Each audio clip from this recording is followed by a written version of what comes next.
Olivia once vowed never to get married, but now she's getting married. Right when I won the jujitsu tournament, she announced in front of everyone, the wedding will take place in 10 days. Everyone thought I was the one who made Olivia change her mind. She said in a cold tone, it wasn't him. We weren't right for each other. I don't like his type either. But she clearly made a deal with me before. As long as I get the championship, we'd be together. I didn't ask her why she didn't keep her word again like before. Just walked out of the ring with a bruise. Walked out of the ring with a swollen nose. I took out my cell phone, dialed the number, booked me a plane ticket for 10 days from now. The secretary quickly sent a screenshot of the airfare reservation. I just took a look at it. The hot news of Olivia's marriage popped up on my phone screen. She has been working in the business world for more than 10 years, for insisting on not getting married. She refused the pursuit of many outstanding men. All the major media outlets have sent me messages and made phone calls, hoping to arrange an interview with Olivia. I ignored those. I ignored them and kept my eyes on the message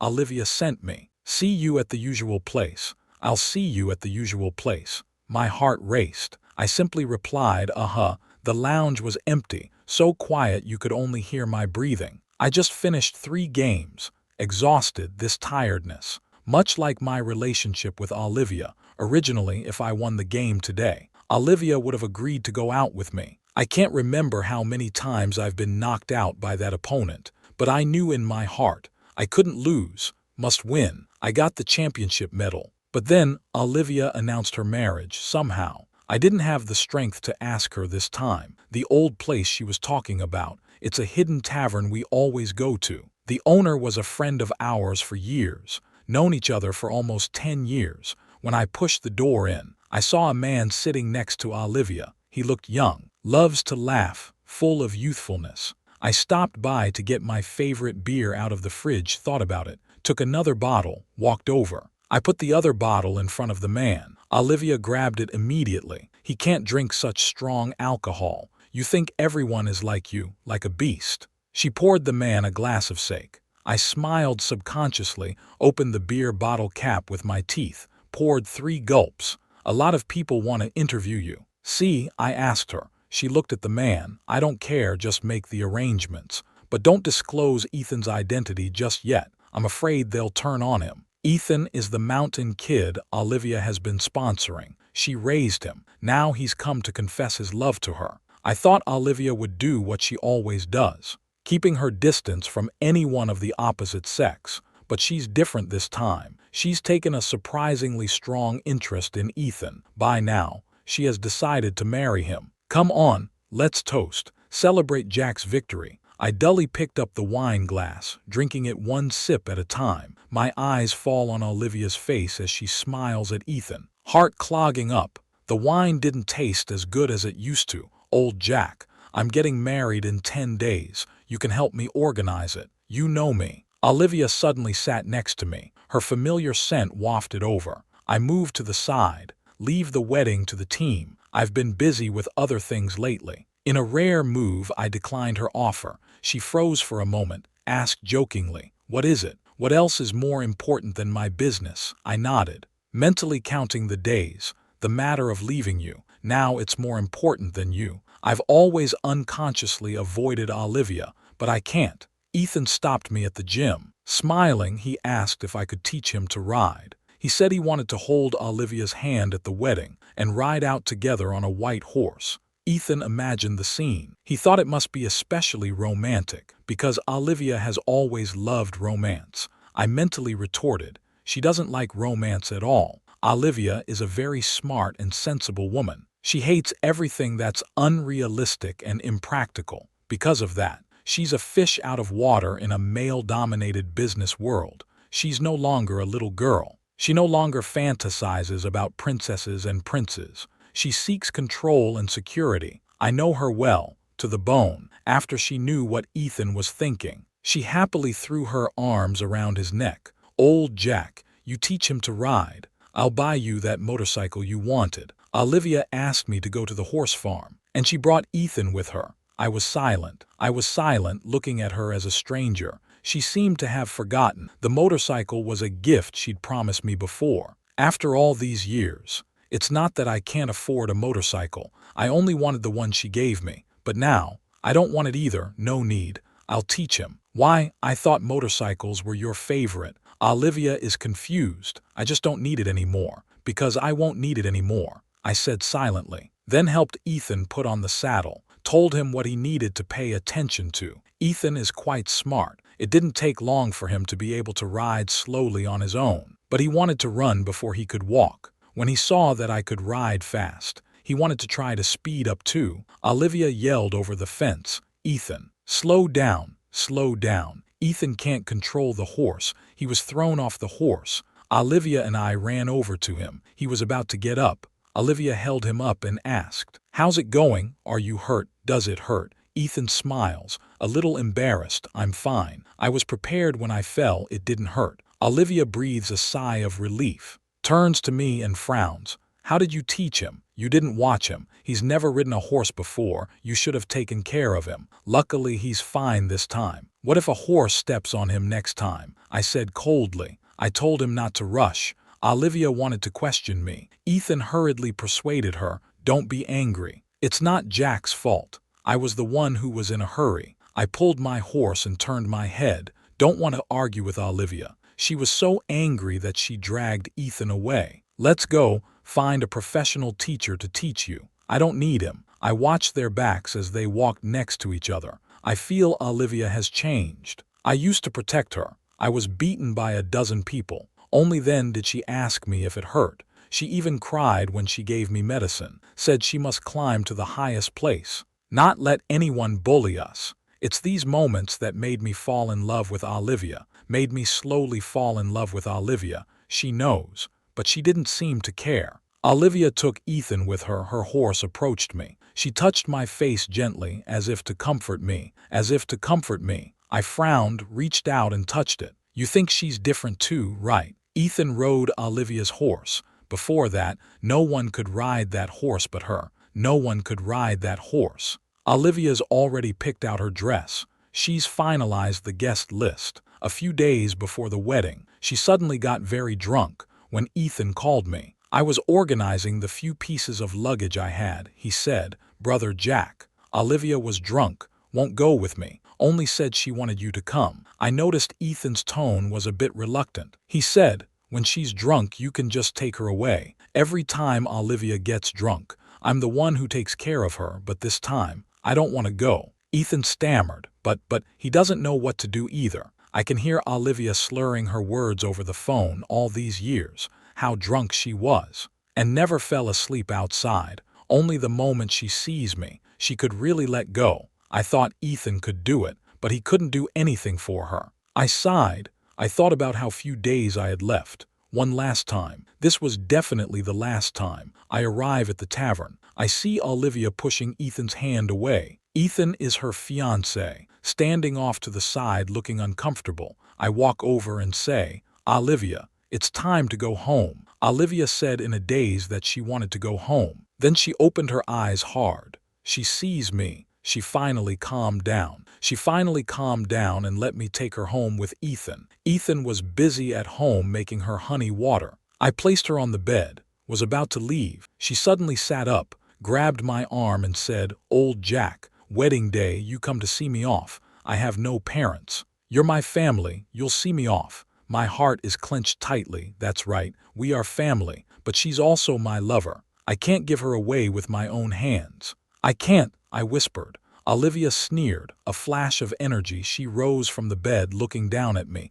"Jack, what's wrong with you? Why are you upset? You've been acting like a jerk to me lately. What's wrong? Aren't you happy I'm getting married? I'm finally getting married. A husband. A home. Why aren't you happy?" She questioned loudly. Even Ethan, who was carrying honey water, stayed outside the door. I kept my head down, still have to ask. I know the answer. Why should I ask again? Before, I told Olivia more than once I like her. I love her. She just smiled, neither answered, neither refused. She claimed to be a non-Mariageist, but she didn't even want to give me the name of a lover. She clearly promised to be with me, but in the end, she chose to marry someone else. How can I answer her why I am unhappy? I was silent. Olivia pushed me. She ended up falling on the bed herself. She said, "Say something, Jack. You're always like this. You're always like that." She wrapped herself up tightly in the covers. I look at Ethan standing in the doorway. "Take good care of her. Take care of her.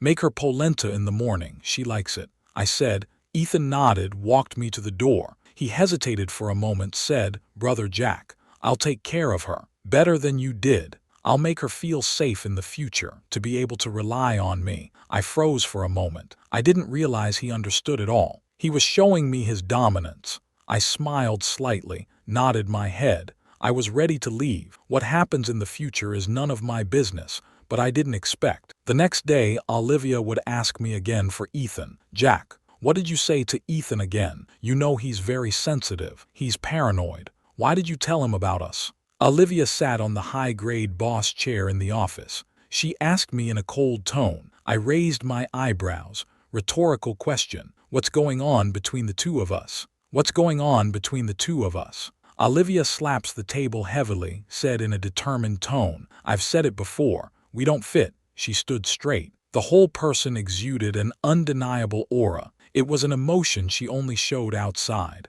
I laughed, felt like a clown. "The day of the competition, were you playing me?" I asked, staring at her. Olivia's eyes twinkled. She skimmed her lips and said, "Jack, we've known each other for 15 years. We've lived together for 15 years. We've been living together for 15 years. Why did we have to wait so long? I chose the day you won the championship to announce our marriage. That's to tell you, don't wish for things that are impossible. Even if you win the world championship, there's no chance." I fiddled with the lighter in my hand. The clicking sound kept on resounding. She impatiently threw over a stack of papers, threw the broken lighter at me. The papers hit me in the face, clattered to the floor. Olivia and I have had fights before. At our worst, we told each other to go away, but hitting someone, this is the first time. I put the lighter in my pants pocket, said, "This is the first gift you gave me after you made money." I squatted down and organized the papers,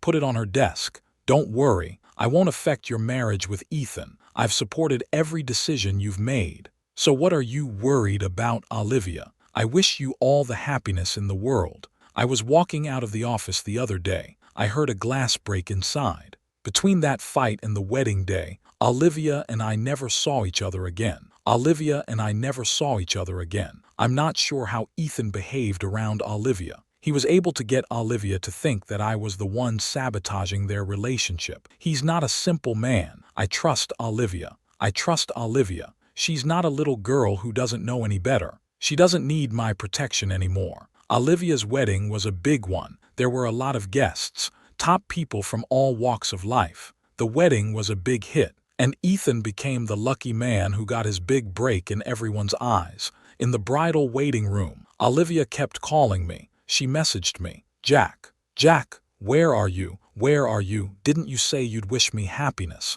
Why aren't you there yet? I'm getting married. Aren't you going to come?" I'm standing on the side of the road, staring at the live feed on the big screen. It was showing Olivia's wedding. The stage was gorgeous and dazzling. The scene was full of romance and happiness. At my feet was a packed suitcase. I stood there, hesitating to see Olivia in her wedding dress on the live stream. The officiant went through the motions, saying those blessings that everyone knows. He said the couple was a perfect match, a match made in heaven. My cell phone kept vibrating. Olivia's calls were endless. She says, Jack, I need you to show up right now. If you don't show up, I'm gonna stay mad at you. Jack, if you don't show up, I must see you." The lights on the big screen came on. I stared at the doorway where the spotlight was shining. The host called out, "The bride." The French floral door slowly opens. I lift my suitcase, turned to leave, got on the plane. I deleted all of Olivia's contacts.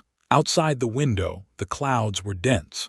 I didn't get to see her in her wedding dress after all. The moment I stepped onto the Serengeti grassland, I felt an unprecedented sense of freedom. Here, the grassland and the blue sky belong to the animals. They are those free souls that can't be expressed in words but are shocking. I especially like it here. I even gave up my original plan to travel around the world. Relationships here are simple. There are no distracting complications. What I find most reassuring is that there's no Olivia. There is no Olivia here. I no longer worry about gains and losses. I no longer worry about gains and losses. I no longer have to get my power from Olivia like a traveler thirsty for water. I don't have to always guess the meaning behind Olivia's behavior. I felt at ease. The burdens on my body disappeared. I joined a wildlife conservation organization, became a volunteer. Every day was busy. I almost forgot about Olivia,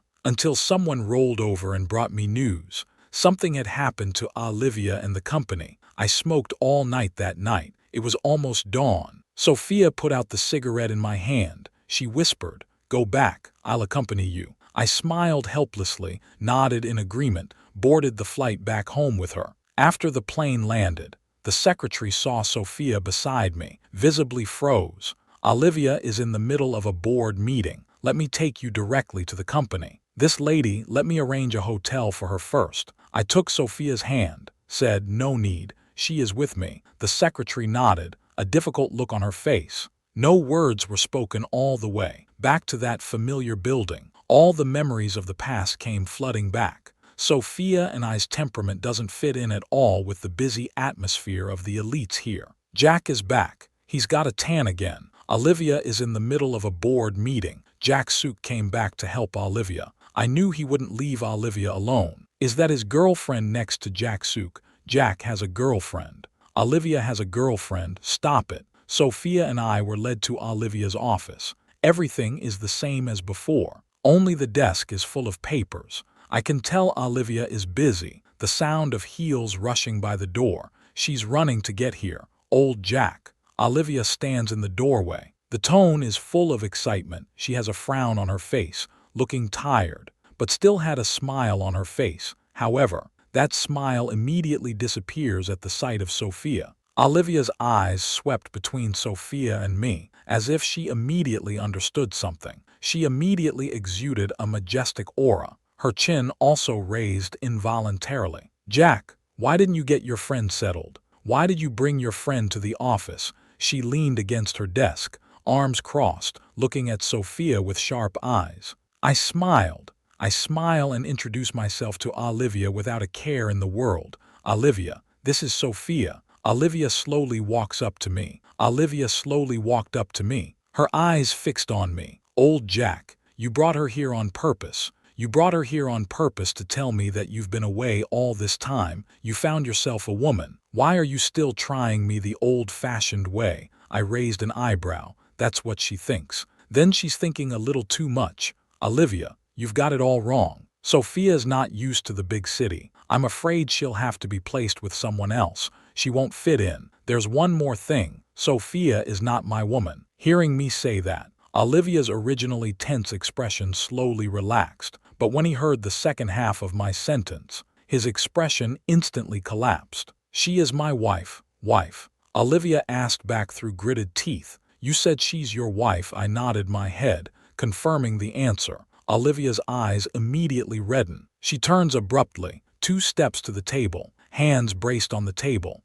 I can feel her trying to control her anger. She lowered her voice and said, "Let her out first." I know Olivia's character well, understand that she's already trying to restrain her emotions. I pass a look at Sophia. She immediately stood up and walked out of the office. As soon as the door closed, Olivia used the remote control to turn the clear glass opaque. Then she walked over to me, eyes full of tears. "Olivia." Splat! What answered me was not Olivia, but a loud slap. Olivia slapped me with all her strength. Her thin body trembled badly. "Jack, you're such a pain in the ass." I cocked my head. I sneered. Olivia wasn't very strong. She slapped me. I didn't feel any pain at all. I just smiled to myself, thinking her behavior was ironic. Is she because I'm getting married? That's why. She doesn't care at all. It's not like she likes me. I'll say, "I'm sorry, I wasn't at your wedding." But isn't that too much revenge? She was in tears.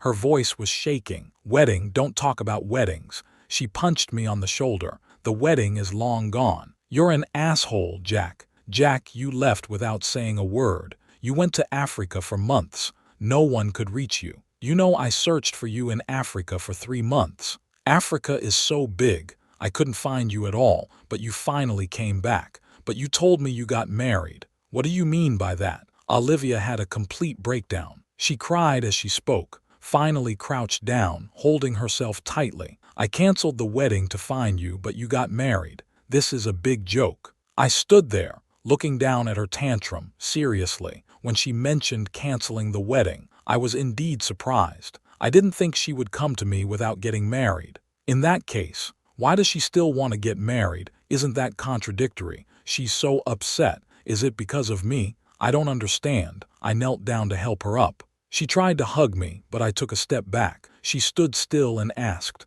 "Jack, are you trying to get back at me?" I smiled calmly. "Olivia, why did you cancel the wedding? Why did you cancel the wedding? You always wanted to marry Ethan." "Because of me," she looked at me firmly. "Because I love you, Jack. Jack, I love you. I love you." I look at Olivia and realize she's waiting for that love to reciprocate, just like I used to. The look in her eyes, the words she's saying, the things I've been waiting for, even this scene. It's exactly as I fantasized it would be. If I were the old me, I would have hugged her tightly without saying a word. But now, the person in my heart is not her anymore. For so many years, I've been waiting and hoping, but every time my hopes were dashed,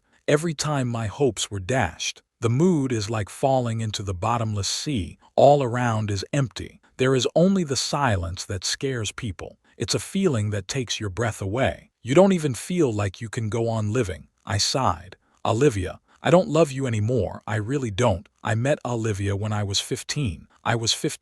Olivia grew up without parents. She'd been out on her own since she was young. She dared to go to Australia at a young age. She made her first bucket of money. When she came back, she ran into me on the street. At that time, I was paying off my mother's debts. I worked as a handyman at a boxing gym to attract customers. They set up a tournament on the street. I was beaten so badly I couldn't stand up, but I didn't dare fight back. I was lying on the ground. My whole body was in pain. Olivia squatted in front of me, tilted her head and asked, "You want to come with me?" Everyone looked down on the young girl. Someone even pushed her. I didn't know what to do. I beat up everyone who touched her. Then Olivia paid off my debt, took me out of the gym. We've known each other since we were 15. She spent all the money she earned on me, kept me by her side. From then on, I felt that everything I had belonged to her. She set up her stall. I'd stand by while she got into trouble. I stood up for her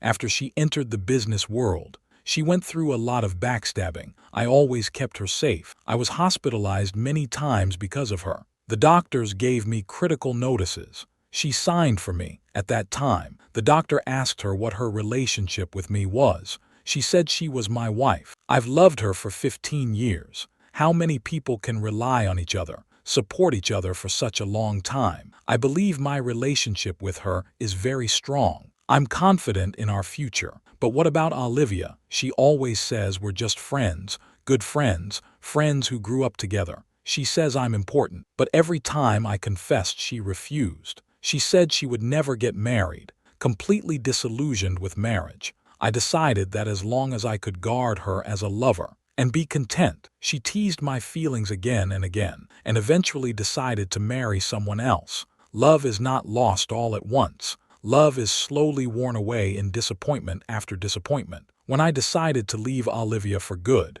the feelings for her were gone. Even now when she says she loves me, I felt it was too late. I had long since stopped needing that affection. Olivia let me out of the office in tears. When I came out, Sophia was showing off the African lion she'd rescued with her own hands to the rest of the staff. She was smiling and talking to the townspeople about the blue skies and animals of the prairie. She looked as wonderful as ever, same as when I first met her. Seeing me come out, she happily said goodbye to them. Then she walked quickly to me. I was showing them Greta.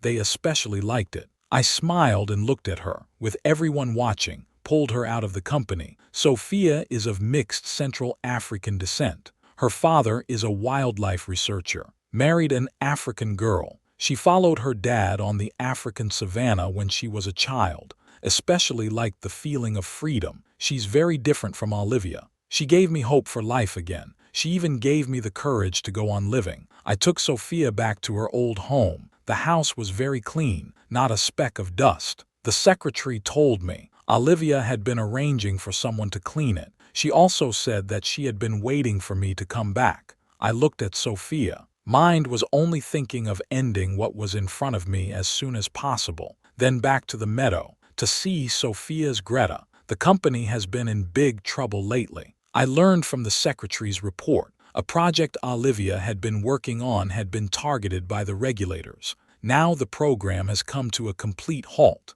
Olivia has invested a lot of energy and money in this project. Now the project is not going well. Shareholders are questioning Olivia's decisions. Should she stay the course or give up? It's a difficult question. Olivia must insist, but if she does, she'll lose a lot of money. She's stubborn. She just won't let go. I handed her the consent form. She casually flipped through it and tossed it aside. I picked it up again, put it back on the table. She was a bit impatient. What the hell do you want? I saw her face of distress. I whispered, these shares are for you. Those shareholders won't dare to make things difficult for you anymore, although you have the decision-making power. But those big shareholders rely on themselves as the original shareholders. They are always restricting you. I'll transfer the shares to you. Your shareholding in the company will not just be slightly higher than theirs. This way you can also reduce some of the trouble. Olivia pursed her lips gently. You just need to be by my side. It doesn't matter if there are shares or not. I shook my head. That's different. It's not the same. Olivia raises her voice. Jack, you're just leaving, aren't you? That's why you gave me the shares. So I can deal with them on my own. Why, we've been together for 15 years. We've been together for 15 years. We grew up together. I'm not married. Why did you have to leave? I sighed, decided to talk to her again. Olivia, I can't live without you. I can't live without you, I whispered. Olivia froze for a moment. Her eyes started to redden. I continued, it's been 15 years. Since the day you saved me, my heart has been all about you, so when I decided to leave you, I thought I might not survive. I was in Africa. It felt as if I was free, as if it was easy. But in reality, I had no hope, no expectations for the future either. Olivia says, so here we are. I told her not to interrupt. She didn't make another sound. I went to volunteer for wildlife conservation. I bumped into Sophia. We observed all kinds of animals in the savannah. We observed animals on the savannah and rescued African lions that couldn't survive. She was always full of energy, full of life. Late at night, we came across a lioness in labor. The situation was too dangerous. We didn't dare to intervene. The lion cub was half stuck. The lioness was moaning in pain. All we could do was pluck up the courage to save them. Olivia, if it wasn't for Sophia that time, I would have lost my head in a single bite from that alert lioness. Olivia covers her mouth in surprise. Take a deep breath. I'll say, after that ordeal, I felt different. I noticed Sophia's attitude slowly changing as well. Once, I was bitten by a snake. Sophia didn't hesitate to help me suck out the venom with her mouth. As a result, we both stayed in the hospital for half a month. Later, we fell in love, made a lifelong promise under the stars. Actually, I even thought of you at that time. I feel happy now. I hope you're happy too, Olivia. Stop thinking about that project. We have to move on. The project that Olivia insisted on continuing. It was our dream to build an amusement park together. We couldn't afford to go to Disney. We agreed to build our own amusement park. Olivia's been holding on to that idea. It's actually long past time to let it go. Investments that don't pay off. It only makes you pay more. You end up losing everything. It's not worth it to have a program like this. The same applies. Olivia and I staggered our love at the wrong time. It's not worth obsessing over either. Olivia ended up signing the consent form for the transfer of equity. She insisted that she couldn't let the amusement park project stop. At the board meeting, she alone voted down all the shareholders' objections. While she was busy with the meeting, I took Sophia around the city. We tasted various cuisines, admired the gorgeous night view. But Sophia didn't care about the sky where she couldn't see the stars. I stroked her messy hair, promised her when it was all over, I'd go home immediately. That's when the secretary called, said Olivia was drunk, had to be picked up by me. Sophia was very understanding, quickly told me to go. After all, it's not just a few years. Rather, it's a whole 15 years, even if we are no longer lovers, have also long since become inseparable family in each other's lives. I gently kissed my wife's forehead, then sent her back home. I rushed to the tavern and found Olivia making a scene there. I said to her, "Olivia, let's go home." Olivia listened to the familiar voice and words. Suddenly, she laughed with tears in her eyes. She asked, "Jack, why didn't you choose me?" I looked at the secretary and the pub owner. I didn't say anything, picked her up and put her in the car. It took a lot of effort to get home. Olivia wrapped her arms around my waist from behind, hugged me tight. She said, "Jack, I was wrong. It's all my fault. I didn't understand my own feelings for 15 years. I made you wait so long. I'm really sorry. Can you give me another chance, just this once? I promise I won't let you down again. I know you won't forget me easily. Please don't go." She pressed her face against my back. Very quickly, I felt my clothes getting wet. I knew Olivia had put aside her most valued pride just to let me stay. It's so late. There's no point in delaying it any longer. My beloved Sophia is still waiting for me at home. My feelings for Olivia are long gone. I break away from her hand around my waist. I turn and distance myself from her. We're long over. It's time for you to let go too. Olivia keeps shaking her head. It's not over. We can't be over. Olivia, why do you have to be like this? You can love someone else. Why do you have to haunt me? I've given you 15 years. That's not enough. It's not enough. Olivia shouted angrily, "Jack, you have my name in your name. How can you love someone else? How can you marry another woman?" I said coldly, "I've had enough." Olivia purses her lips. Tears kept falling down her face, but didn't cry out. He said, "I love my wife. You are just my friend, my family. We don't fit, and I don't like your type anymore." What she said before.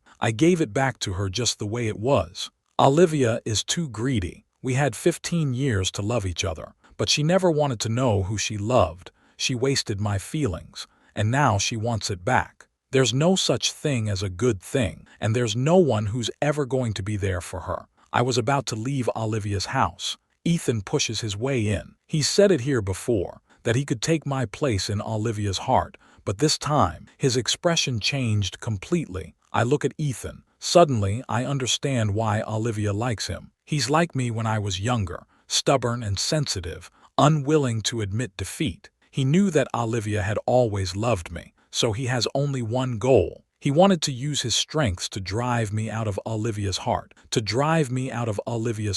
Unfortunately, the more he stays by her side, the more Olivia thinks of me. On the wedding day, he was dressed in a straight suit, waiting for her at the end of the stage, under the lights. Olivia was a little confused. She seemed to see me holding flowers, waiting for her to marry me. It was like a dream. She remembered that she said she was my daughter-in-law. She also remembered that her goal in earning money was to have a home with me. But I left no message, just disappeared. Olivia couldn't accept that, canceled the wedding on the spot. She didn't think it was right. Everything was wrong. She realized it wasn't supposed to be anyone else. It had to be me, so she came to me, waited for me, begging me not to leave her. Ethan and I talk about this. With a self-deprecating smile on his face, he said, "I'm no better than you. All I can do is act pathetic, set you up with tricks. She actually understands everything. The only reason I can rely on her like this is because she sees you through me. It's because she sees you through me. It's ridiculous.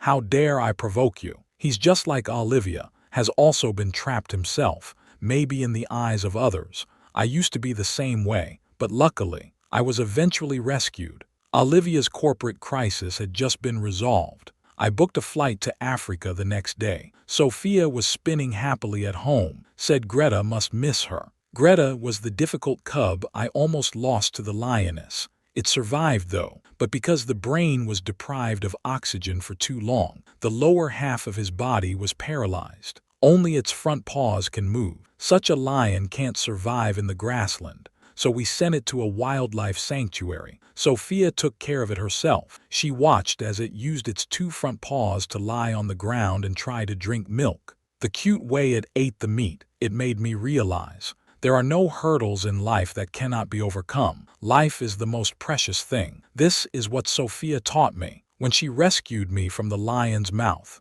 she found that I had no will to live. Since then, she's been helping me find myself. Before getting on the plane, Sophia asked me if I regretted it. I hugged my wife tightly, said, "The past 15 years, I never regretted. Now, I won't regret it even more." Sophia, I love you, I love you. I've got a message from Olivia. Jack, please wait a little longer. I'm not finished. Just wait a little longer. Please. I didn't call her back. She called me directly. The voice on the other end of the line sounded like she was crying. "Old Jack, can't you wait for me? You don't even want to see me one last time." I whispered, "Forget it. Let's just live our own lives." He asked, "Can you tell me your exact address in Africa? Can I come and visit you?" I thought for a while. I said, "Olivia, don't come to see me." I hung up, turned off the phone, started the security check. Finally heard Olivia cry out, "But I don't feel anything in my heart anymore." I was free of the obsession, though I was covered in mud along the way. Heavy-hearted, but the rain cleansed everything. Now I feel much more relaxed. Ahead is a vast grassland. The night is dotted with stars, and the lover who saved my life. I've made a fresh start, no longer attached to the past.